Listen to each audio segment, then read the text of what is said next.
La majorité des chrétiens connaît le passage de Jean 14,6 dans lequel Jésus affirme avec force « Je suis le chemin, la vérité et la vie, nul ne vient au Père que par moi ».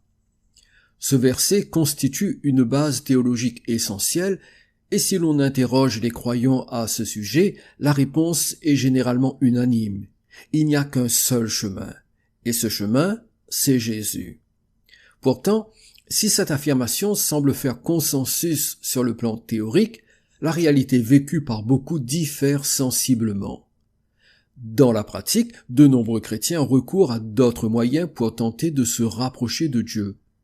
Cette contradiction entre la doctrine confessée et les habitudes concrètes mérite d'être examinée. Parmi les pratiques les plus courantes, deux se distinguent particulièrement.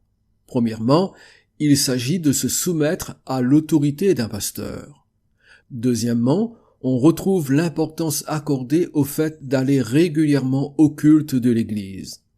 En effet, beaucoup ne conçoivent pas leur vie spirituelle sans une participation active à une église locale où il leur semble indispensable d'écouter régulièrement le sermon du pasteur et de suivre ses orientations.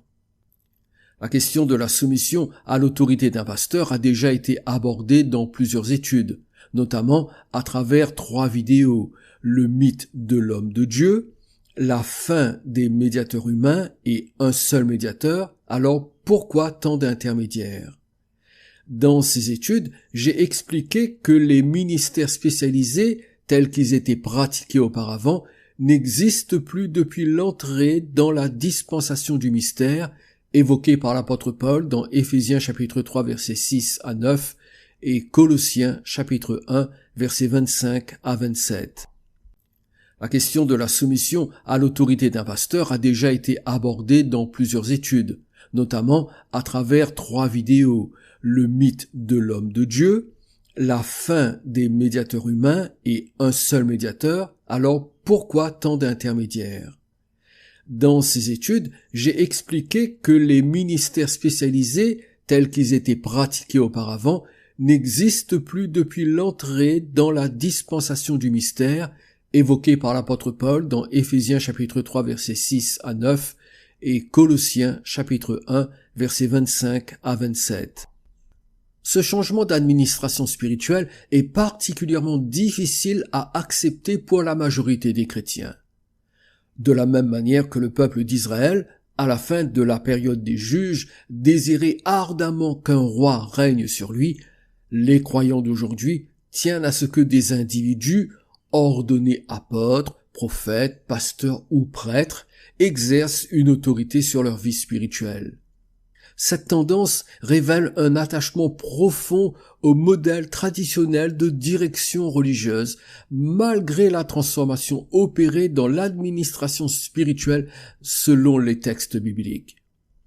Il est important de rappeler que Dieu n'appelle plus personne à une fonction ministérielle telle que celle mentionnée dans Éphésiens chapitre 4 verset 11.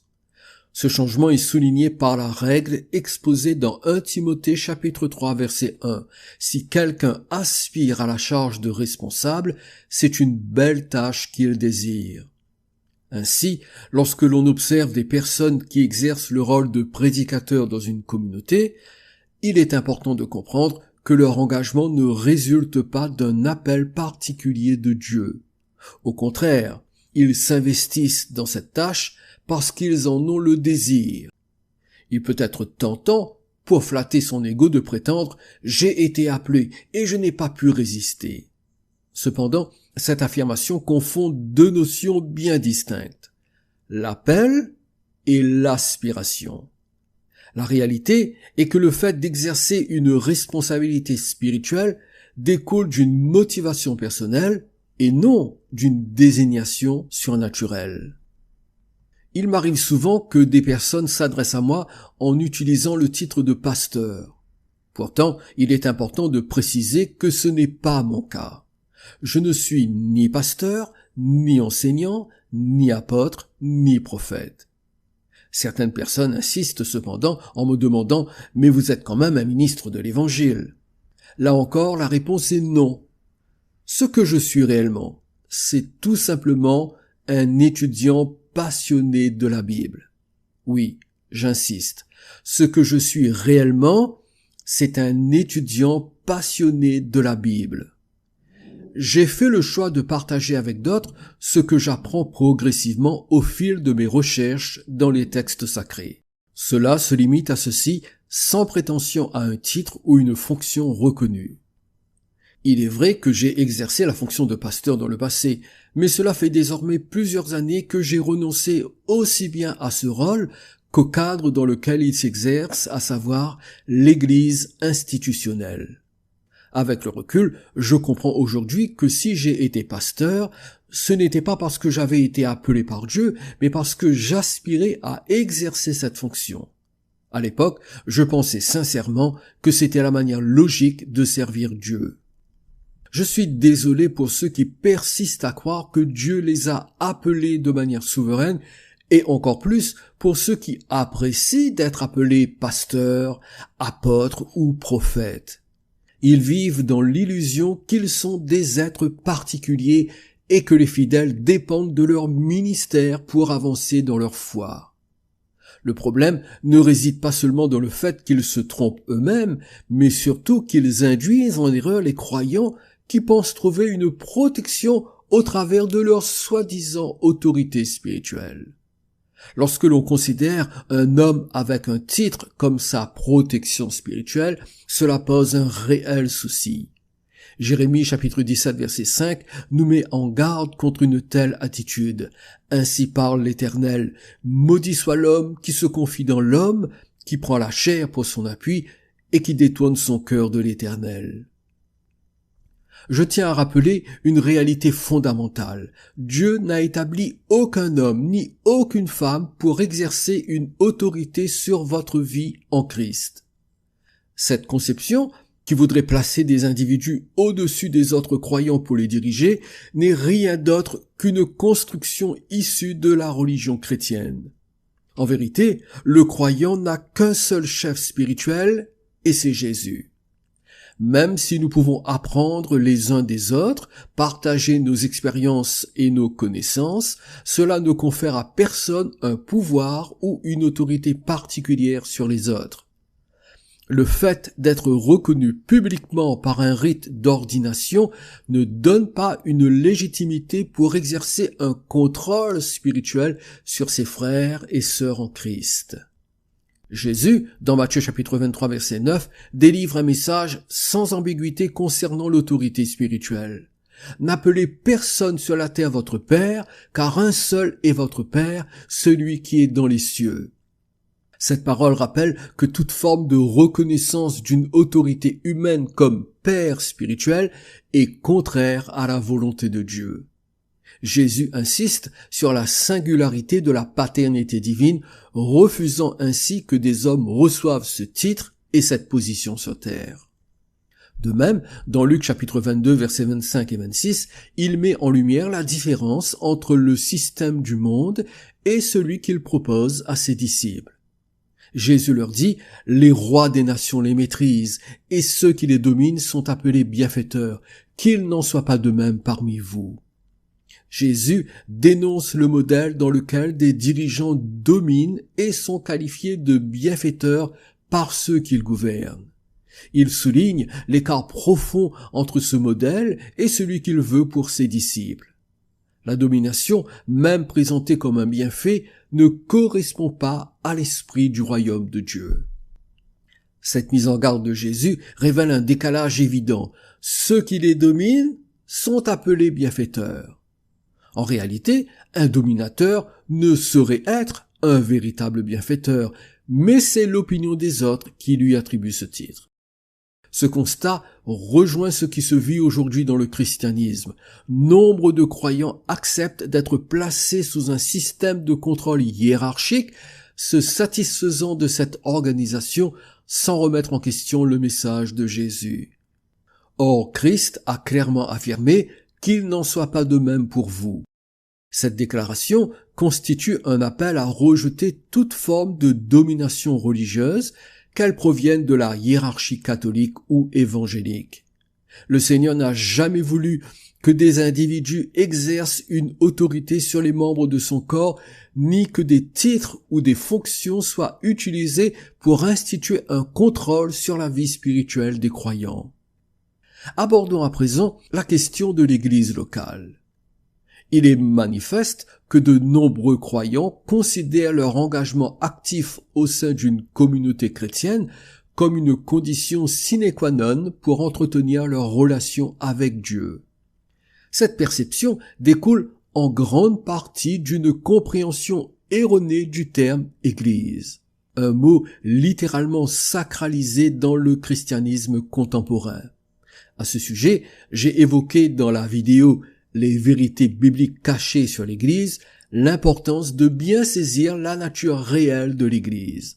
Si vous souhaitez approfondir ce point, je vous encourage à visionner cette vidéo. Il est important de préciser que si vous trouvez votre place dans votre église locale en profitant de la communion fraternelle et en recevant une nourriture spirituelle qui vous édifie, cela ne peut être que bénéfique pour vous. Mon propos n'est pas de vous inciter à quitter votre église locale. Cette décision relève de votre responsabilité et doit être prise uniquement s'il existe pour vous des raisons suffisantes de vous en éloigner. Cependant, il est essentiel de s'interroger sur la notion selon laquelle l'église locale serait une condition indispensable à une vie spirituelle épanouissante avec le Christ. En effet, une idée largement répandue affirme que le chrétien doit impérativement être un membre assidu d'une communauté pour marcher véritablement avec le Seigneur. Cette conviction, pourtant ancrée dans de nombreux esprits, mérite d'être examinée à la lumière des textes bibliques. Trop souvent, les croyants oublient l'enseignement de Paul dans 1 Timothée chapitre 2 verset 5, car il y a un seul Dieu et aussi un seul médiateur entre Dieu et les hommes, Jésus-Christ, homme. Ce verset met en évidence que Jésus seul occupe la place de médiateur entre Dieu et l'humanité, excluant de fait toute autre forme d'intermédiaire spirituel. À travers de nombreuses années d'écoute et d'observation au sein du christianisme, il m'est apparu que beaucoup de croyants ont fait de leur église locale un médiateur supplémentaire venant s'ajouter à Jésus. Cette conception induit la peur de désobéir à Dieu ou de manquer sa protection et ses bénédictions en cas de non-fréquentation d'une communauté. Il est important d'affirmer que cette idée est fausse. La présence dans une église locale n'est pas une obligation pour vivre une relation authentique avec le Seigneur. C'est pourquoi, dans cette étude, je vise plusieurs objectifs. Premièrement, je souhaite réfuter les arguments en faveur de l'impératif des croyants de se joindre à une église locale et qui repose sur des textes bibliques comme le psaume 133 au verset 1, « Voici, oh, qu'il est agréable, qu'il est doux pour des frères de demeurer ensemble. » Ou encore, l'incontournable Hébreux chapitre 10 verset 25, « N'abandonnons pas notre assemblée comme c'est la coutume de quelques-uns, mais exhortons-nous réciproquement, et cela d'autant plus que vous voyez s'approcher le jour. » Ces textes montrent-ils que nous ne devons pas quitter notre église locale parce que Dieu veut par-dessus tout que nous jouissions de la communion fraternelle? Deuxièmement, j'aimerais apporter du réconfort à toutes celles et ceux qui, pour diverses raisons, ne souhaitent plus faire partie d'une église institutionnelle. Ces raisons peuvent être multiples: expériences traumatisantes vécues au sein de la communauté, abus d'autorité de la part des responsables, déception à répétition, pauvreté du contenu des prédications, ou encore le sentiment que le divertissement a pris le pas sur la véritable spiritualité. Quelle que soit la cause de votre éloignement, il est essentiel de comprendre que sortir d'une institution chrétienne ne signifie en aucun cas s'éloigner de Dieu. Au contraire, dans certaines situations, il se peut que quitter une église soit une démarche qui rapproche encore davantage de Dieu. Prendre la décision de s'éloigner d'une structure religieuse peut parfois signifier répondre à un désir intérieur vers une relation plus authentique et personnelle avec le Seigneur. Ainsi, il est tout à fait possible de vivre une relation riche et paisible avec Christ, même en dehors de toute communauté. Il est fondamental de rappeler qu'aucune église locale ne peut se substituer à la relation directe entre Dieu et chaque croyant. L'église ne saurait être considérée comme un chemin ou un médiateur entre Dieu et l'homme. Ce rôle n'appartient qu'à Jésus, unique médiateur selon les Écritures. Par conséquent, votre vie spirituelle et votre communion avec le Christ ne dépendent pas de votre appartenance à une institution, mais de votre attachement personnel à Dieu. Troisièmement, je souhaite proposer un véritable guide de mentorat pour vivre pleinement votre foi en dehors de toute institution chrétienne. Il s'agit ici de s'intéresser à la spiritualité authentique, celle qui découle d'une vie en Christ indépendante des structures établies. Peut-être ressentez-vous parfois un doute intérieur, une inquiétude persistante qui vous pousse à vous interroger « Suis-je encore agréable à Dieu hors des murs de l'Église ?» Ce questionnement, loin d'être un signe d'égarement, traduit en réalité la présence de l'Esprit qui vous appelle à quelque chose de plus vrai, de plus biblique, de plus profond. Il se peut que vous viviez actuellement un changement de paradigme. La foi ne se fonde plus sur des cadres humains, mais s'oriente vers une relation personnelle et directe. Ainsi, la présence de Dieu ne relève plus d'une sorte de géographie sacrée, mais d'une intimité vécue au quotidien. C'est précisément cette intimité, cette connexion authentique avec le Seigneur que je veux mettre en lumière afin de vous indiquer la voie à suivre pour cultiver cette relation profonde hors des institutions. Je souhaite clarifier à qui ces réflexions sont destinées. Mon propos s'adresse avant tout à ceux et celles qui désirent comprendre comment vivre avec Jésus en dehors de toute institution chrétienne. Ce public se compose de personnes qui ne se reconnaissent pas nécessairement dans les structures traditionnelles de l'Église, mais qui aspirent à une relation authentique et personnelle avec le Christ, indépendamment du cadre institutionnel. Si vous êtes pleinement satisfait et fier de votre engagement dans votre Église locale, il est possible que les idées développées dans ces études suscitent en vous de l'agacement, voire de la colère. En effet, nous allons aborder des points de vue qui vont à contre-courant de ce qui est généralement enseigné et cru dans le christianisme évangélique. Cela ne signifie pas que vous n'êtes pas les bienvenus ici. Bien au contraire, vous pouvez tout à fait participer à cette réflexion si vous souhaitez entendre des perspectives moins conventionnelles. Toutefois, il est important de préciser que mon intention n'est pas de provoquer un affrontement ou de remettre en cause votre position traditionnelle. Je ne cherche pas à convaincre quiconque ni à engager un débat d'idées. Chacun est libre de croire ce qu'il veut et de suivre la voie qui lui semble juste. Mon objectif principal est de m'adresser à celles et ceux qui, en dehors de toute communauté, ressentent de l'inquiétude et cherchent des réponses bibliques à leur dilemme de foi sans Église. Ce sont à ces personnes que je parlerai en priorité afin de leur apporter soutien et éclairage à partir des textes sacrés. Que le Seigneur vous bénisse. Je vous dis à bientôt pour la suite.